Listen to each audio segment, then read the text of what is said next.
Vincent Van Gogh is one of the most imaginative and inspiring artists in history.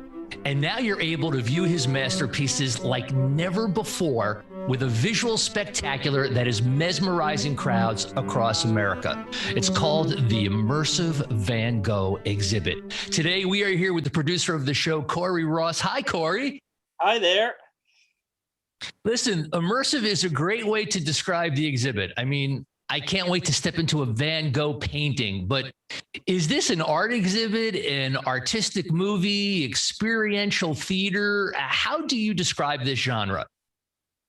It's really interesting that you ask it that way, because it really sits at the crossroads of the three. So on one hand, it is an art exhibit. You're seeing Van Gogh's art on display. On the other hand, it technically is a film. It's an animated film that's projected on every surface in the building around you, and you walk through it. And so because you walk through it, it is similar to an experiential show, something like Sleep No More in New York or Museum of Ice Cream, where you have the experience of moving through the space and moving through the art. But my shorthand for describing this to Americans is, if you watch Netflix, if you've watched Emily in Paris, episode 5, that shot from inside an immersive installation about Van Gogh that was created by Massimiliano Saccardi. And Massimiliano Saccardi is the creator of the show that we're bringing to Minneapolis. And he really is the Steven Spielberg of these immersive installations.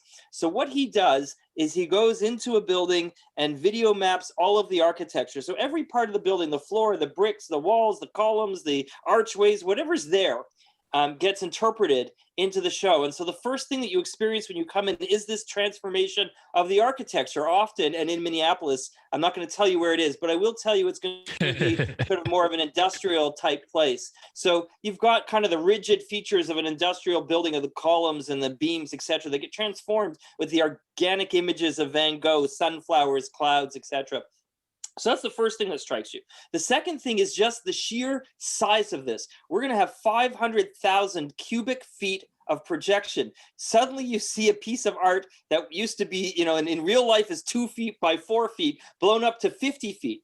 But it goes beyond that because he also animates the pieces. And so the best way to describe what that process is it's kind of like a DJ who samples from here and samples from there and creates a new piece of music. Well, that's what Massimiliano's doing in the visual sense. He's sampling from this, deconstructing that piece. We've licensed over 400 images of Van Gogh's art from the best museums around the world, and that's his raw material. Then he pulls them apart. He animates them. The sunflowers sway in the breeze. The stars twinkle. But also, one thing appears and then disappears. And Massimiliano's idea for the show was to try to capture what Van Gogh saw in the last moments before he passed away, sort of his life flashing before his eyes. So it takes you on this loose narrative stream of consciousness. It's all choreographed to an amazing soundtrack that we've put up on Spotify, by the way. You can look up Immersive Van Gogh if you want to preview the soundtrack. But to an amazing soundtrack, and it's visual, and it's completely around you, and it's all encompassing. It really is like nothing I ever saw before, and that's why I was so excited to bring it from Europe to America. Well, I have to tell you, my first glimpse of it was watching Emily in Paris with my wife. And my wife, who is an artist and dabbles in painting, we were watching that episode, and we saw that, and we immediately were like, oh my God, what is that? And where is that? And we immediately start to do a deep dive into research. So I'm thrilled to see it come to the States. Yeah, it's very exciting. And one of the things that I thought was really exciting about it when I saw it is that it really is a new medium. It's hard to describe. We're here on the radio. You have to see this to really understand what it is. And it's so rare in life that you get to see a completely new medium. We go to the movies and we see something amazing. It could be an amazing new movie, but it's still, we sit in rows, we see it projected on the screen. If you go to the theater, you could see the musical Hamilton, which integrates new music into the musical theater genre and is wonderful, but still it's ultimately an experience that we're used to having. You go into the theater, you sit down, you sit beside somebody, at intermission, right, you get up and go to the washroom. It's something that we've been doing for all of our lives, and to see something, go to the art gallery, you see a painting on the wall. but to see a new medium, I haven't seen a new artistic medium, I think, since I was a child. So you come into this and it just opens your eyes. It's like a complete new discovery. And you know what? We all deserve it right now. Coming out of this COVID stuff, we all deserve a new discovery and something fun to do. Absolutely. Absolutely. Yeah. Well, it's all of those other experiences, whether it's going to the movies or going to Broadway, it still feels very two-dimensional. You are the viewer, and in front of you, is the experience. But, this is just this, mind enveloping thing. I mean, you become a part of the artistic and technical fabric, which to me is what's so amazing about it. Yeah, it's completely around you. So once you walk into the space, it's on the floors, it's on the walls. If you wear white, it shows up amazingly on your clothes. It's the projection is it's completely around you, and people just come in, and it just blows their minds. I see people dancing, doing yoga, sitting quietly, but you move through it and you have this entire experience. It really is something very special. Let me ask you, Corey, how important was the sequencing of the paintings to the exhibit, and why?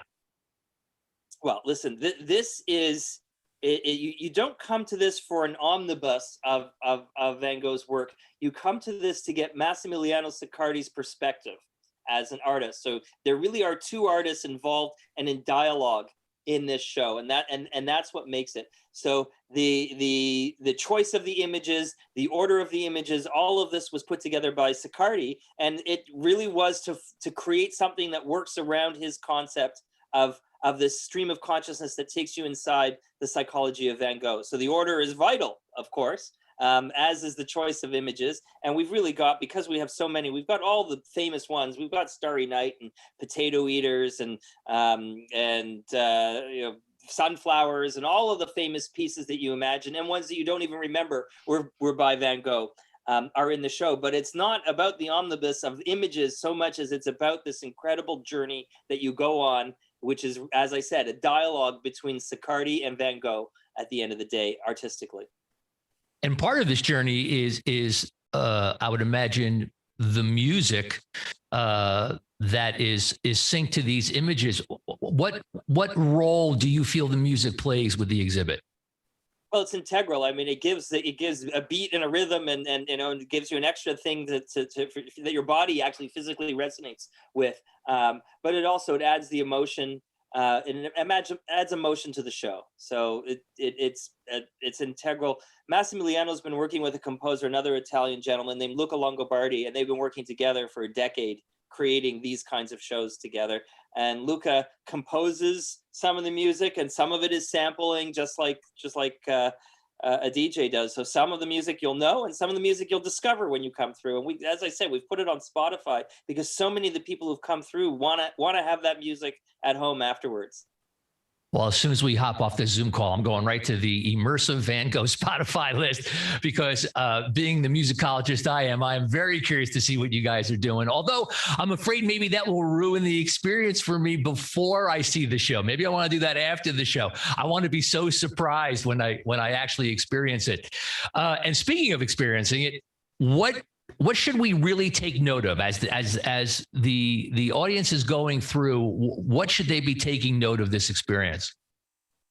I think it's, as I said, you're going to discover, unless you've been to one of these shows before, you're going to walk in and discover a completely new medium. So you got to take note to come with an open mind, because you're going to see something in a way that it's never been presented to you before.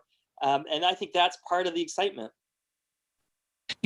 I'm impressed by everything, but the mechanics must be challenging. I mean, with every venue being different in terms of square footage, high ceilings, low ceilings, wall textures, how do the logistics work when you move from venue to venue with this exhibit? So it's massive. First of all, it's not a touring show in a tradition of a touring show. It's a complete installation in each city. So as we find the location, we then begin to map out how the show can work in that location. From in terms of the physically what we're doing, it's anywhere in a smaller location, from 50 projectors to more like 150 projectors. There's miles and miles of fiber optic cable that we have to run throughout the building so that all of the projectors communicate with each other. And sometimes we are drywalling and fixing up walls and in order to give us surface. We have one place in Niagara where the landlord is actually going to take the roof off the building and raise the ceiling 10 feet in order to accommodate us. So it really is, this is a massive infrastructure that comes in, and a huge team comes to town and puts this all together in each instance. And it really is unique. I mean, if you wanted to, you could do a tour. Right now we're in Toronto, Chicago, and San Francisco, but by the end of the year, we'll be in probably 20 cities in the US simultaneously. So we set this up in each city and it's its own thing.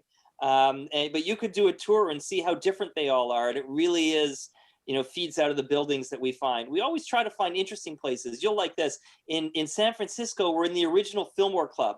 So that's where the Grateful Dead and Janis Joplin had their start. I was on a radio interview earlier today with San Francisco, and the DJ said he saw Tina Turner there, which would have been amazing because it's such a intimate room for artists that I've only seen in arenas. But it's the place where they had a promoter out there on the West Coast scene in the 60s. It was a seminal concert promoter named Bill Graham. And one of the things that he used to do was projections of these liquid light shows. If you can picture them, it was an old overhead projector, and they put food dye on it, and they move the colors around, and they project that behind the Grateful Dead while they were playing. So it's such an amazing honor, really, to be in that room 50 years later, doing projections and music together on the level that we're doing, where Bill Graham originated it. So that's our San Francisco venue. And in Chicago, we're in an old 1890s German community center. So it's got all this amazing neoclassical architecture, and it was built by a German men's choir that got to be famous because they sang over President Lincoln's casket when he was lying in state. So I thought that was a really interesting place, but completely different than the Fillmore. And in Toronto, we're in the old printing press rooms of the Toronto Star building, which is an industrial space and probably close to what we're going to be doing in Minneapolis. I keep dropping hints, but I'm not going to tell you. I was hoping I by the end of this I would get that, but you are staying on point, my man. Yeah. Well, we want to do the development. We want, we reserve. If we figure out something that doesn't work because the installation is so massive, we reserve the right change.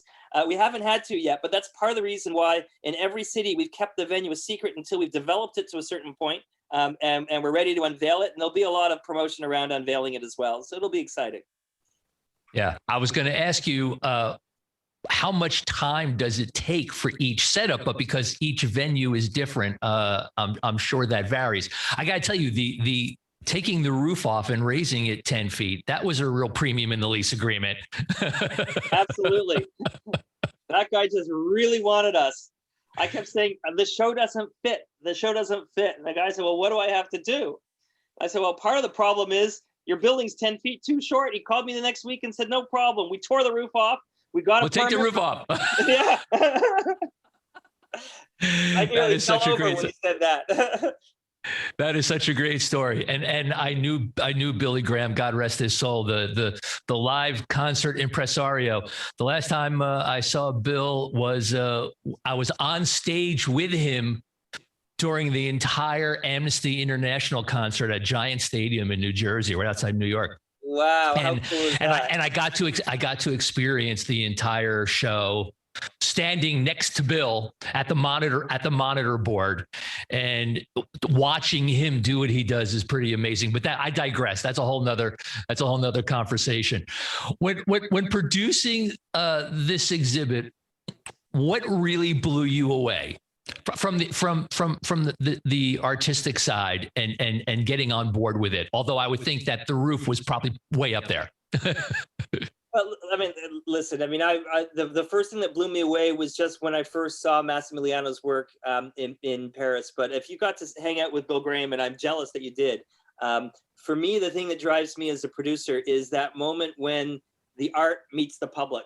I mean, really, that's my job, is to bring the artist and the public together. But that moment, that I've on so many concerts and theatrical shows that I've produced over the years, that's always the moment for me when I see the curtain rise and the public see what we have and see the look of awe in their eyes. And so, this show, especially, we didn't plan to produce it during COVID. We haven't talked about that. We didn't plan to produce it during COVID. But when we opened this in Toronto last July, and it was the first thing anyone could do, and now it's really been every city we've gone to, it's been the first thing anyone could do. To have the honor of producing that and see how the public walk into a public space when you've been in isolation and haven't been out of the house. And then people walk up to me afterwards and they say, I can't believe it. I haven't seen anything, been able to do anything for a year. And you brought this and it's just amazing. That's to me what's been, really unique and rewarding about this project. Absolutely. And of course, that begs the question then, what is your favorite part of the exhibit? Well, all right, you haven't seen the exhibit, so it's hard to describe because I could say it's Starry Night, and he has an amazing take on Starry Night. But there's this moment in the show. So if you look at Van Gogh's art, there's a lot of the earlier pieces, things like Potato Eaters, are not, they're darker, they're more monochromatic. They're not the amount of color that is in some of the other pieces like Sunflowers. So the way that Massimiliano's done this is it seems almost as if at one point in the show, Van Gogh has this epiphany and there's this explosion of color and it comes with a crescendo of music. And it's just this incredible moment where everywhere the place is flooded with color. And then from there, it kind of takes you onto this trip into the most colorful pieces of Van Gogh. And so to me, that's the most exciting part artistically of the show. Well, I look forward to that part. Are you going to do other artists? And I have to admit, I'm asking this question because my wife is already requesting Monet. Well, we are hoping to do other artists. Monet is one that Massimiliano has done in Europe. He's also had huge success with Gustav Klimt. But we're just sorting out what to do. We've been very busy just getting Van Gogh open in as many places as we have during a pandemic. But Massimiliano's already. I can see the wheels turning in his head as he's beginning to think about what the next thing should be. Yeah, I think I've only seen it through the show. Through Emily in Paris. I can't wait to experience it firsthand. I think it just is such an incredible concept and such a marriage of so many things in terms of art and music and technology and bringing it all together into this incredible experience. I'm really looking forward to it. I think you guys can definitely keep keep putting this out there and producing it with other artists. It's just amazing. Tickets are on sale now for the Minneapolis exhibit. The Immersive Van Gogh is going on all across America. So I want all of my national listeners to keep an eye out for it. It's the Immersive Van Gogh exhibit. And make sure you check their website to find out where tickets are available and where the show is going to be. Thank you, Corey, for getting in the mix with us today. I cannot wait to see it. Are you going to be at the Minneapolis opening? I'm going to be everywhere. I'll see you there, though. All right. I will see you there, and we look forward to seeing it all across the country. Thanks so much. Thanks. Ciao. Take care.